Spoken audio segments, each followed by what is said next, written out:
From the truckload quoting page within TMS, you can create a new shipment to instantly display your historical lane average alongside all of the market-leading rating intelligence tools. In just a few clicks, you can adjust the quote, add your margin, select your quote response template, and email an official quote right off to the customer from the same page. Request a demo today at tie-software.com to find out how TMS can optimize your quoting process.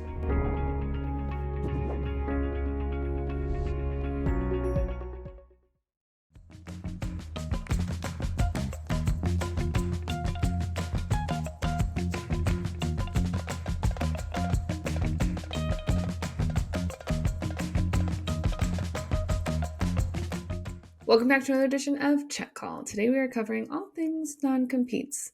It's going to be a fun one. Don't forget to subscribe to Check Call the newsletter on FreightWaves.com if you haven't already. Today we are joined by Matthew Leffler, the ultimate armchair attorney. Welcome to Check Call. Thank you so much for being on the show. Thank you for having me, Mary. I'm very excited to be here and have this conversation with you today.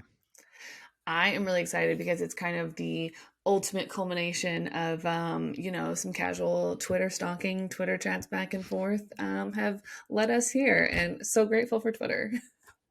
Absolutely. Social media has allowed us to reach out to people in ways we never anticipated. Building relationships through that medium is phenomenal. So I'm happy to finally meet you in pseudo real life because we're still virtual to an extent. I think this might be one of the few good things to come out of Twitter because there's not a lot, if I'm being honest. I'm not going to disagree with you. But one of the good things that have come out of the world is the FTC has proposed a ruling, which I think comment period closes this week about it, about non-competes and how they want to ban them. Currently, last time I checked, which was like yesterday, they had over 6,700 comments from both sides of the argument of banning and keeping non-competes. Do you think that do you think this could actually become a reality, or do you think it's just going to get caught in courts and legislation and will it just kind of die there and it's a pipe dream that we could all someday have? Yeah, so the reality is we have over 30 million Americans. 1 in 5 workers have signed a non-competition agreement. 30% of those people are making under $13 an hour. Just recently, a couple days ago, the FTC announced they were going to extend the comment period. We have over 40 days now remaining. There's over 8,000 comments, and people are trying to see what happens if a proposed rule becomes finalized. And what the proposal is today, it would rescind every single non-compete that's out there and ban them for every single worker that is not an equity holder, essentially, or someone selling a business.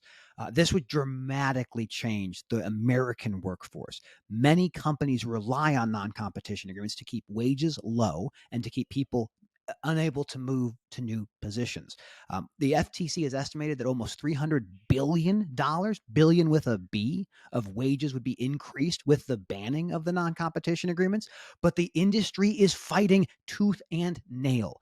When the final rule comes out and it's out there in our industry and all across the country, they will sue and they will seek to pause the rule, and it'll likely go up through the courts, probably up to the Supreme Court. So this is not the end. It's not even the beginning of the end. It's almost the end of the beginning, I think. So it's the beginning of a potential pipe dream to have someday that might someday happen. Because I can guarantee we all know who's going to be the first one to sue that agreement in the freight brokerage world. We all know who that is. And, these things destroy lives. I mean, if you take time, and I urge anybody who's watching us today or listening, check out what the comments say. Check out what they look at with people who lose their jobs, lose their homes, lose their livelihoods, have to move back with their parents because they can't afford to stay in the industry or the location that they're at.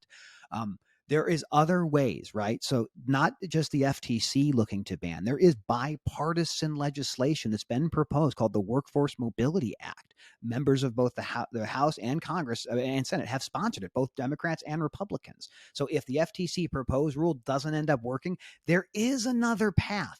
But people have to be willing to fight for it. And most people who sign these non-competition agreements can't afford a lawyer, don't have time to review them. And at the end of the day, they are in a position where if they don't sign it, they don't get the job or they get fired because they get prevented with this thing after they've already been working there. It's crazy. It's absolutely crazy.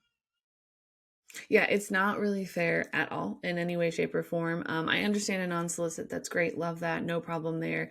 Don't go solicit your old business. Don't take all your clients with you.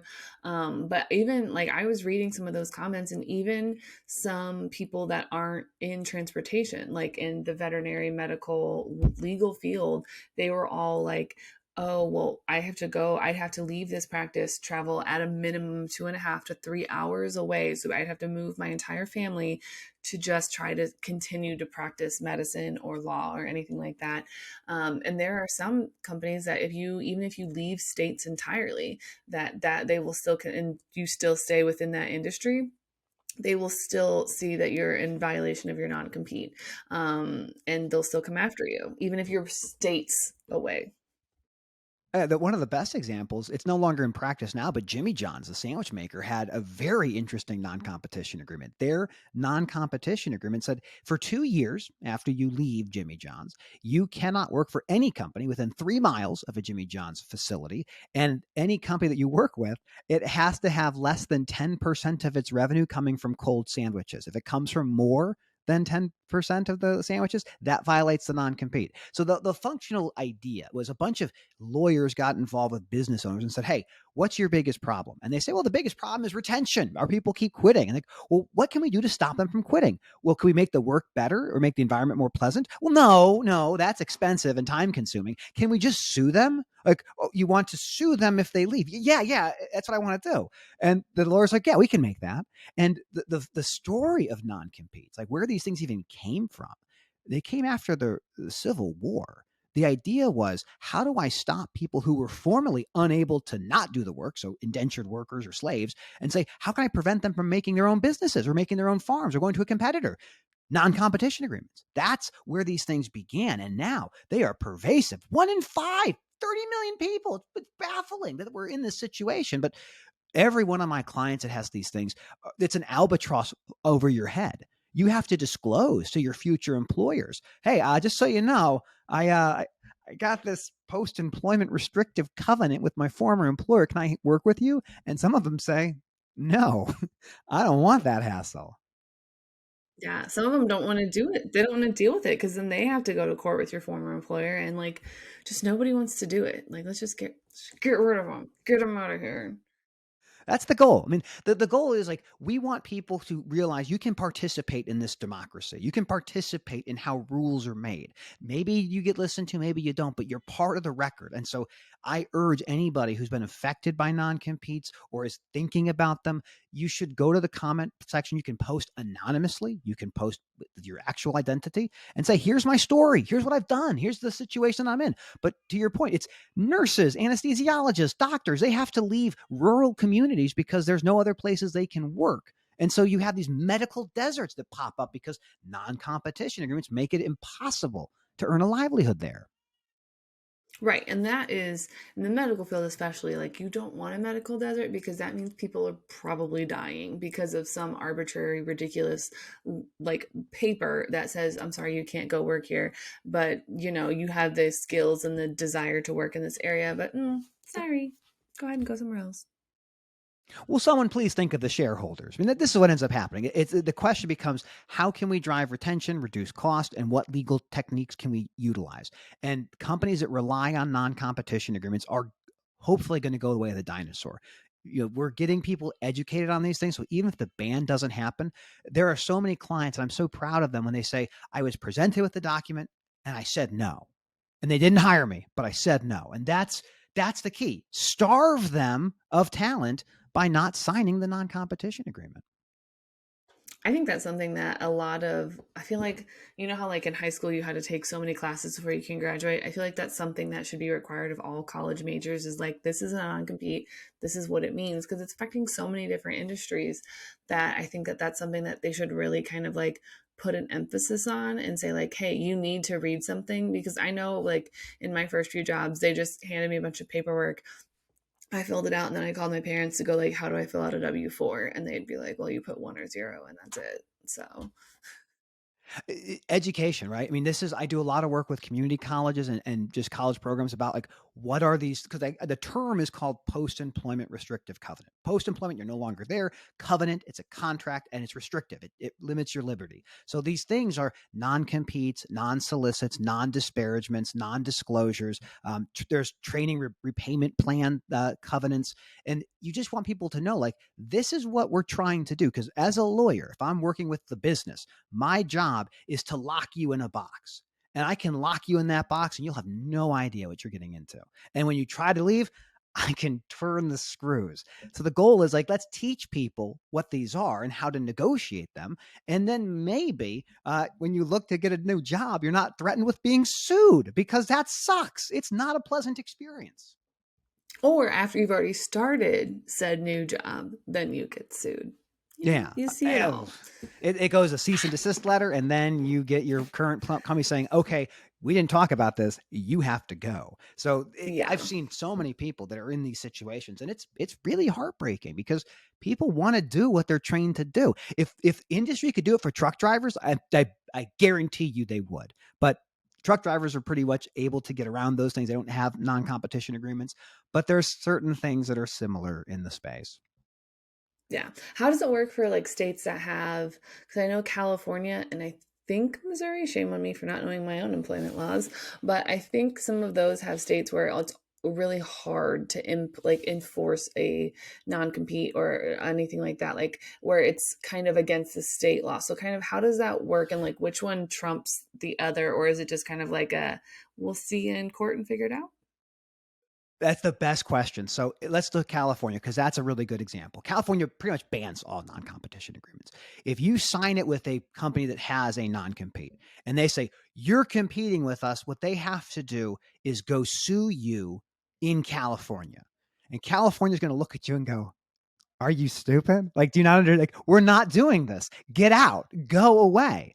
And you can even countersue in those situations. Say, okay, you're going to pay for my legal fees, because you knew coming in that you can't enforce this non-compete. So states have a lot of power.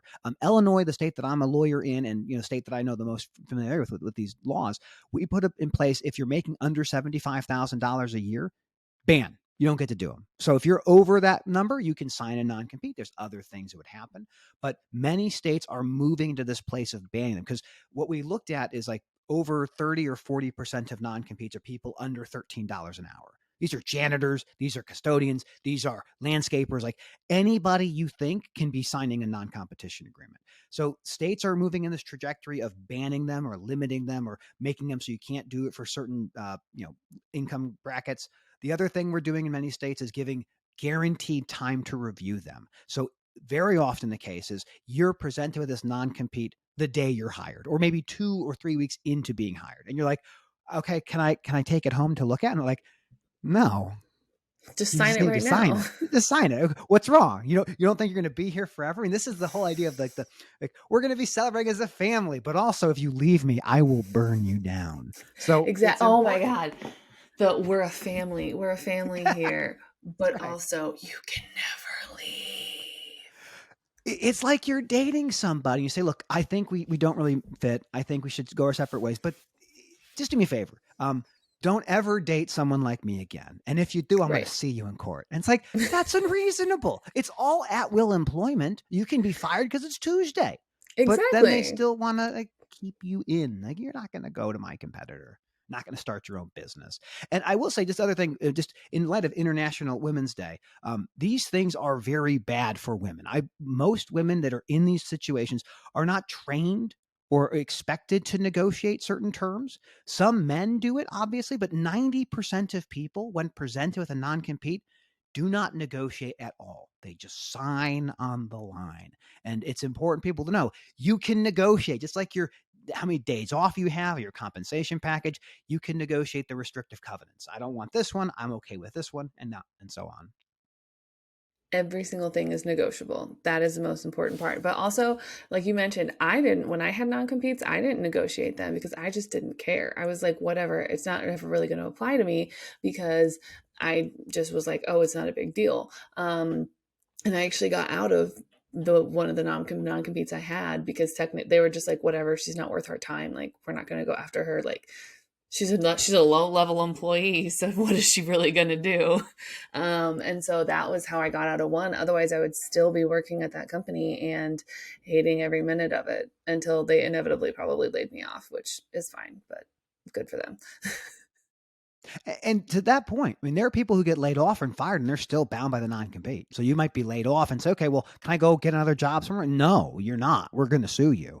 I do think we're seeing a trend where companies that do have non-competes on the books are reluctant to sue because they're like, it's in the public opinion, people are going to hate me. And I don't really want that. So it's important if people like, I like to challenge companies publicly when they have these non-competes and if I can say shame them or whatever, but ultimately people should be disclosing in the job description what post-employment restrictive covenants you're going to have to sign. That's important. That transparency is useful.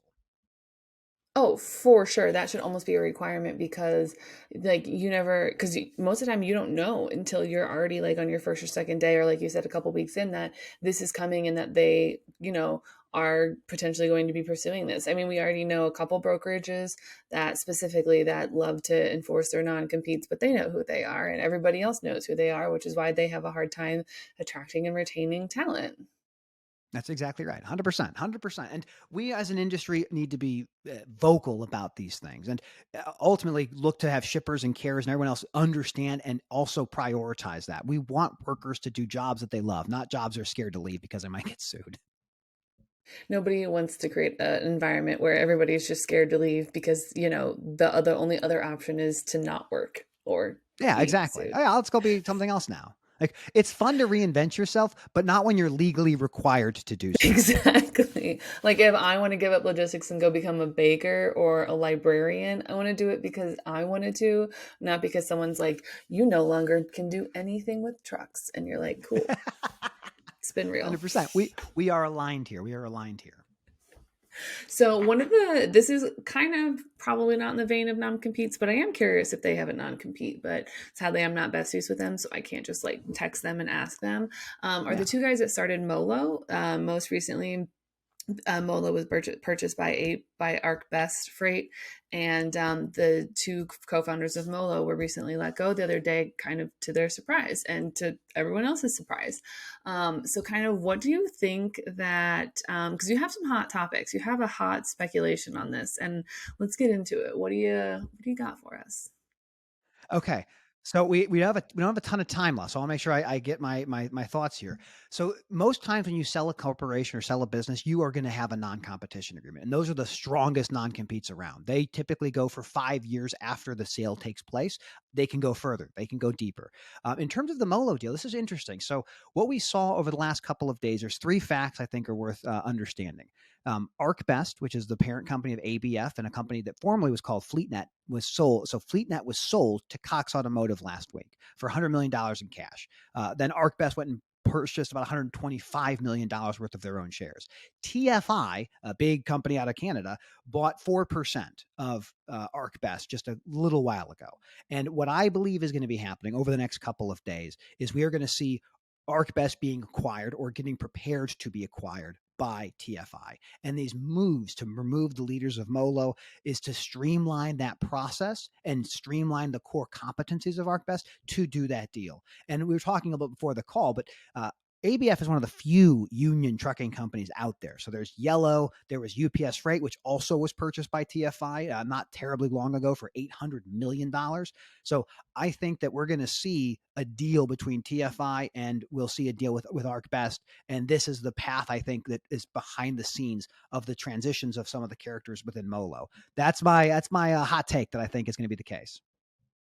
I love it. It is quite possibly one of the spiciest takes that I've heard in a while. And I mean, the facts are facts, and you're making a really strong argument. And I'm very curious to see what's going to happen over the next. I don't know. I would say that it would probably happen within the next month or so. This was going to happen. Like if people realize this is what's going to take place, there will be activist investors who will come in and try buying up pieces of ArcBest to make the deal harder. And I'm really excited to see what happens. Like when you watch publicly traded companies get acquired, like not long ago, we saw BP buy Travel Centers of America for $1.3 billion. So the deals are coming and they are very, very interesting. They are like, I know they say that like, you know, mergers and acquisitions in a recessionary environment are, you know, setting you up for long-term success when you come out of that recessionary environment. But like some of these are spicy, like that BP and travel centers. I was like, I'm sorry, no, someone put a typo in here. This is not that. But no, there was no typo. There was no typo.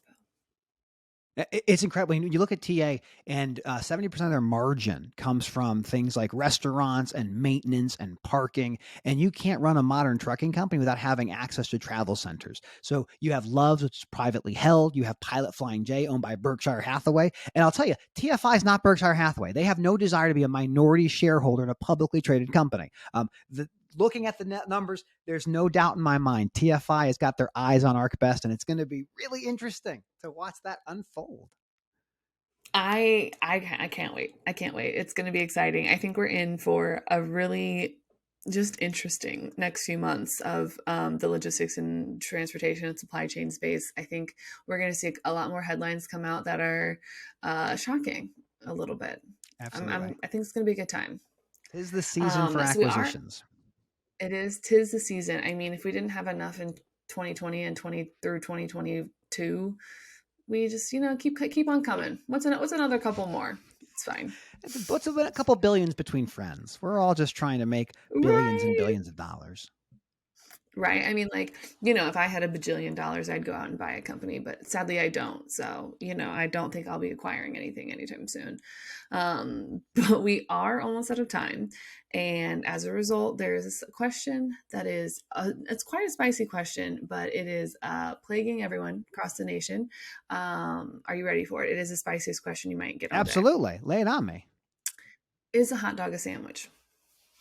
Oh. Yeah, it's spicy. a hot dog a sandwich. We're getting to semantics. We had to define what a sandwich is. I think under the Jimmy John's non-competition agreement, they would not define it as a sandwich. I think they'd say that's probably okay. You can go to Portillo's and be fine. Mm-hmm. They're never categorized under the sandwich section in almost any restaurant I've ever been to.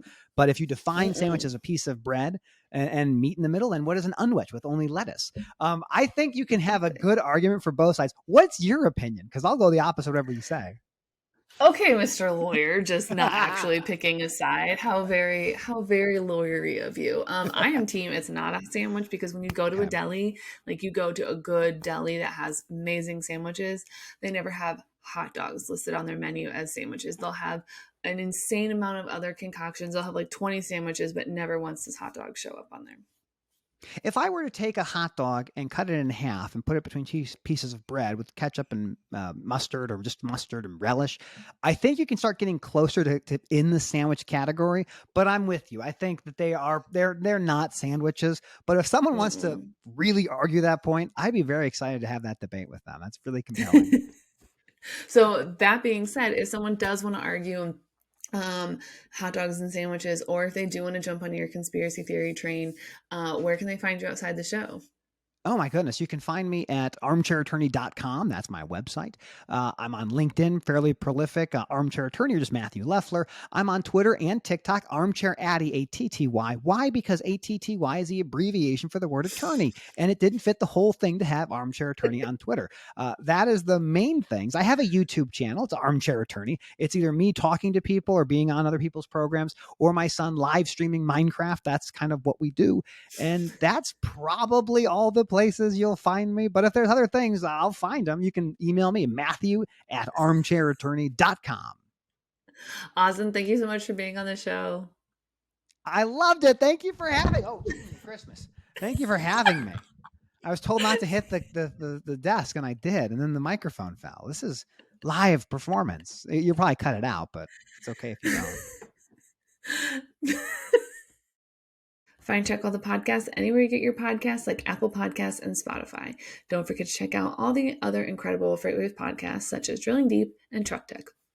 Don't forget to subscribe to the newsletter on freightwaves.com/checkall. See you on the internet.